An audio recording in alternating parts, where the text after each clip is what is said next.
leadership style niya, which is, so kontento rin kayo sa pag-handle niya sa impeachment case ni VP Sara? So far, okay naman para sa akin. And what's important to me is matutuloy yung impeachment. And gustong-gusto ko matuloy impeachment para mabigyan natin pagkakataon si VP Sara na maisabi niya yung kanyang side. Mas maganda, di ba, ma-clear niya yung name niya sa pamagitan ng pagdidepensa niya doon sa impeachment at mapapatunayan na inosente siya as opposed to yung mababasura before na magkaroon ng hearing sa impeachment. So against din kayo na ma-dismiss agad yung impeachment case nang walang trial na mangyayari? No, against ako. Gusto ko dapat... You will vote against it? Gusto ko magkaroon ng trial. Para naman magkaroon si VP Sara ng pagkakataon madepensa niya ang sarili niya. Kasi for now, sinasabi nga niya na inosente siya. So, let her prove it na inosente siya. Mas maganda yung ma-prove niya na inosente sa pamagitan ng trial. And then, nakita ng mga senador na talaga inosente siya at kulang sa ebidensya. Di ba mas maganda yon? Ayun! Dapat, yan maliwanag pabor po si Senator Raffy Tulfo sa impeachment trial laban dito kay Sara Duterte. At dyan po natin malalaman, kapag natuloy po yan, dyan po natin malalaman kung sino yung mga senador na mukhang aso na makasara. Okay, kasi ang impeachment na yan, dapat talaga ang titingnan mo dyan ebidensya. Hindi ka magmumukhang aso. Kung sa tingin mo nangingibabaw yung ebidensya, dapat doon ka lang. Pag kulang sa ebidensya, doon ka kay Sara. Normal naman yun di ba? Pero kung ikaw, talagang pipilitin mo yung sarili mo na doon lang kay Sara kahit nangingibabaw yung ebidensya, malalaman ng taong bayan kung sino ka talaga. Diba? Sir, isa kasi sa mga inaasahang move ng defense pag reconvene ng impeachment court is really to move for dismissal. So what can we expect from you since baka mauwi sa botohan, sir, ng senator judges? Para sa akin, ang ayoko ma-dismiss. Gusto ko talaga magkaroon ng trial para ma-prove niya sa kanyang sarili yung kanyang sinasabing innocent siya. Give her a chance. Give her the day in court. Kasi kung ma-dismiss lang, so paano na yung mga allegations against her? Marami mga... Nako, Senator Raffy Tulfo. Baka manggigil naman sa'yo si Sara Duterte. Baka bigla nating malaman na may lumabas sa balita na Sara Duterte nanggigil kay Senator Raffy Tulfo. Baka lang naman. Kasi ayaw talaga ni Sara ng impeachment di ba? Malungkot siya dyan. Oo, nabubuisit siya dyan. Allegations di ba? Paano niyo mapuprove yun? Paano niyo masasabi sa taong bayan na inosente siya, na lahat yan ay puro katang-isip lamang kung hindi tayo magkaroon ng trial? Because doon sa trial, doon niya mapuprove yung kanyang innocence. At doon niya mapuprove kung siya ay guilty. Pero Senator Bato de la Rosa, ang sabi niya, pag nag-open na yung 20th Congress, una niyang itatanong ay kung may jurisdiction ba yung 20th Congress. Dapat daw ma-establish muna. Sa tingin niyo, hindi na kailangan dahil na-acquire niyo na yung jurisdiction doon sa Meron kaso? ng jurisdiction. Hindi na dapat pag-usapan yan. Magkakaroon talaga ng hearing sa impeachment. It's just a matter of, siguro may maghihiling na matidismiss yan o ibabasura. Now, I'm not for it.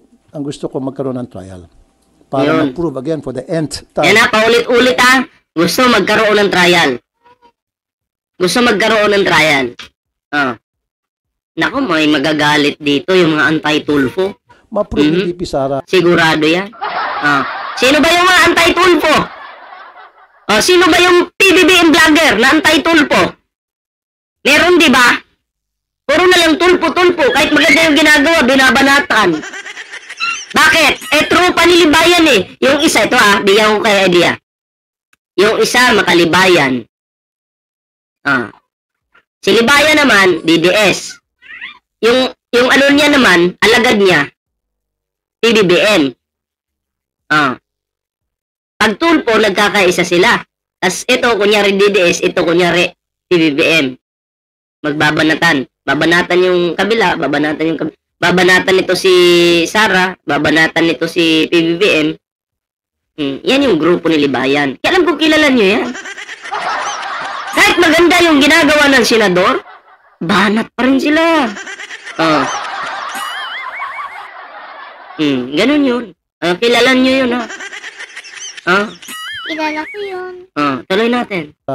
Na siya inosente, like what she been saying and her attorneys and her campo na inosente siya. So mas maganda na ma-prove niya na inosente sa pamagitan ng trial, sa resulta ng trial, versus madidismiss agad-agad.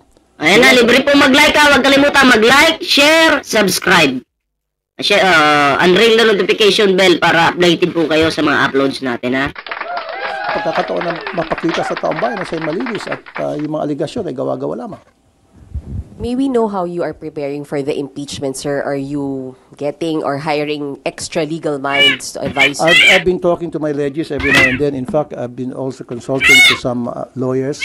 In fact, meron pa akong mga konsulta. I'm not gonna tell you their names. Mga former justices ng Sandigan Bayan, may former justice ng Supreme Court na nakausap ko. So I've been talking to some people and asking for their inputs. Bakit, sir? Ba't kinakailangan niyo, sir, na ganun karaming i-consult niyo? Because this is my first time na maka-attend o maging senator judge sa isang impeachment hearing. So dapat I should be prepared. Hindi ako pupunta doon ng blanco. Dapat meron akong sapat na kaalaman so that I can make Ayan ha, narinig mo yan, Ruben Padilla ha. Pupunta ka rin, Ruben Padilla, na may sapat na kaalaman. Yari si Senator Ruben Padilla nito. Pinaringgan ni Rapi Tulfo. Senator Rapi Tulfo. Oo. Paano kasi itong si Ruben Padilla pupunta ng Senado, walang kaalaman. Pupunta na lutang.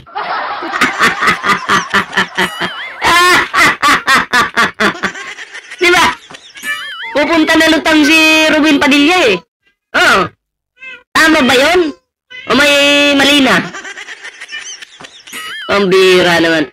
Tuloy natin to. Maliwanag ha?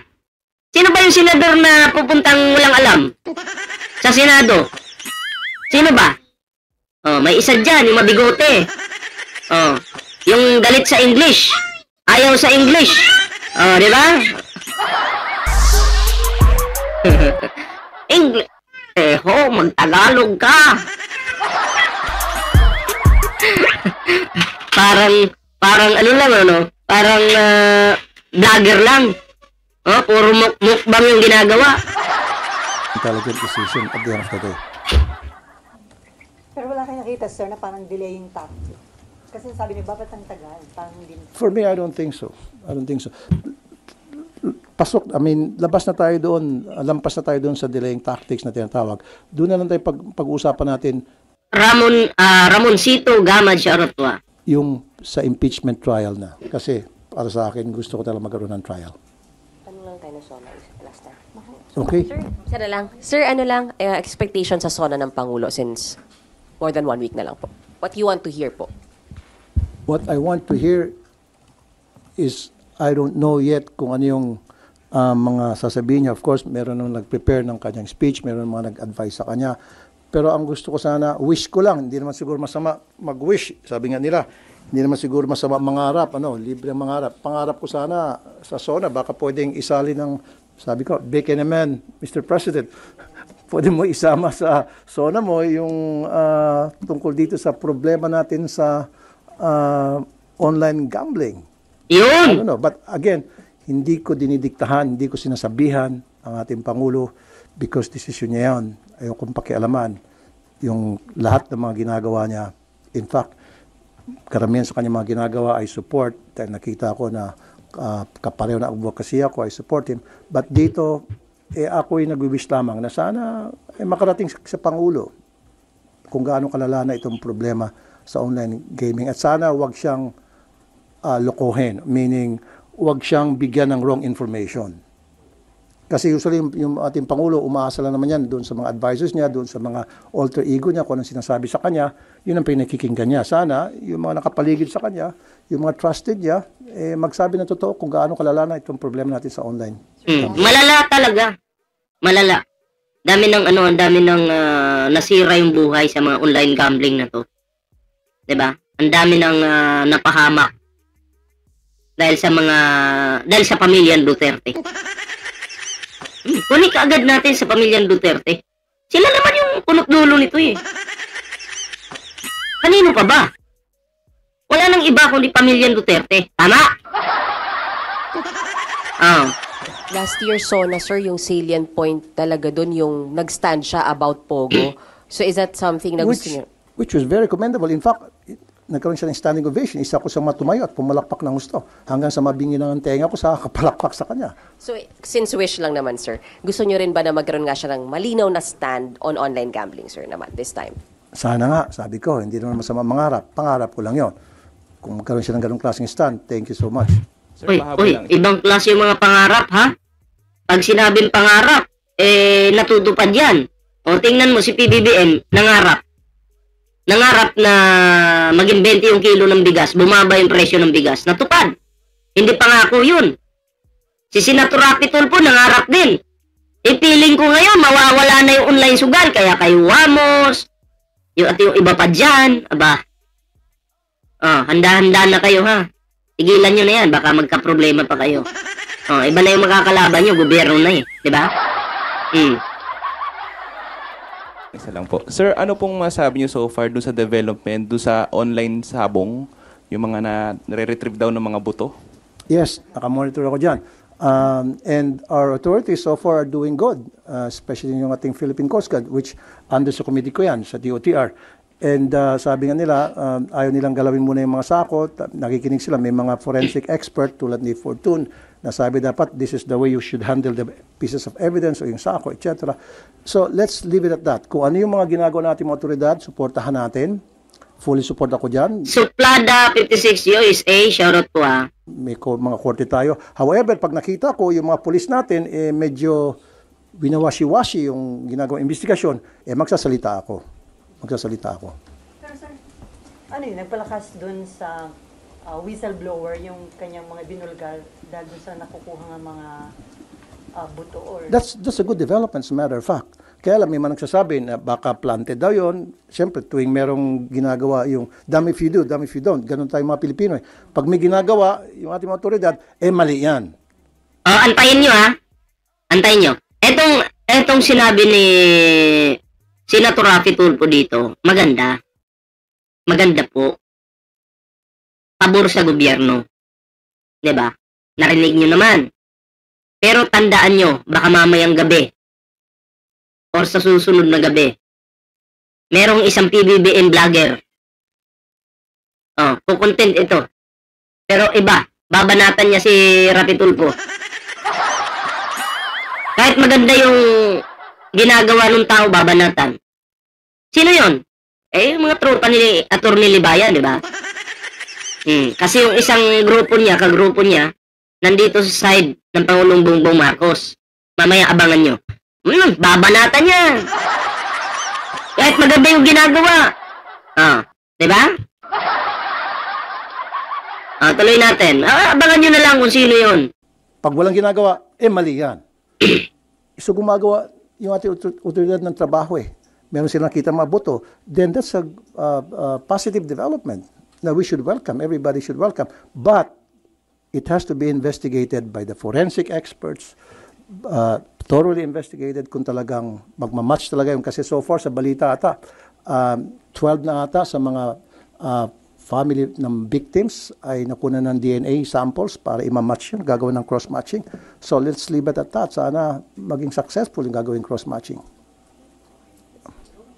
Okay, thank you.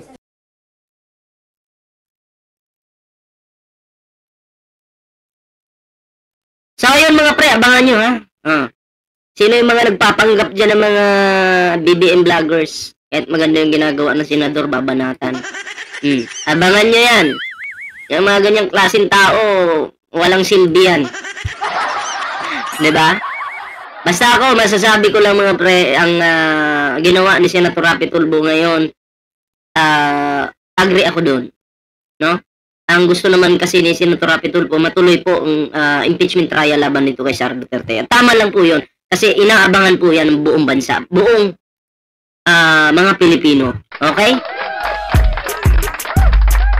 Kaya na, huwag kalimutan mag-like, share, subscribe sa ating Facebook, YouTube, no?